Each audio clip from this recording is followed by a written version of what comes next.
There's not much to say about Wednesday's special session in the state Senate. We gavelled in and then we just adjourned without taking any further action. The governor called the session to consider a bill which would hand over control of the Milwaukee Public School District to the mayor, but most of the action took place behind the scenes. The reason we're postponing the special session on that subject matter is because it was decided in our caucus that we ought to hold a public hearing in Milwaukee on this subject and listen to the people in Milwaukee and find and get their ideas.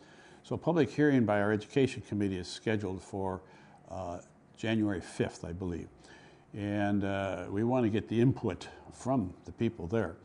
And I anticipate that after that hearing, we will be able to have a better handle on things.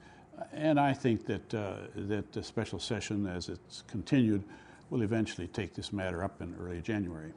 Meanwhile, Senator Spencer Coggs is putting together a counter bill that would let the mayor have input in MPS, but wouldn't give him control of it. The governor is backing the other bill, but it's not up to him what the Senate does now. The governor has called a special session specifically to talk about the problems in Milwaukee. And it's possible. Usually what happens is the governor will introduce his bill or have a particular bill he wants acted upon.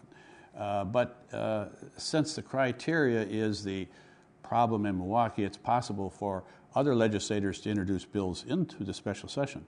There might be a half a dozen bills on this subject. As long as it's on the subject which the governor has delineated, those bills would be germane, and it's possible that Senator Coggs or anyone else could introduce a bill on this subject and that would be acted upon in the special session. The governor believes major changes must take place within MPS if the state has any chance of winning a federal race to the top education grant. The deadline for the application is January 19th, which is why the governor wants lawmakers to act now. The January session is supposed to start the 19th of January, and it's possible that we'll be able to take this up the week before then. We have to do something in early January, and we will.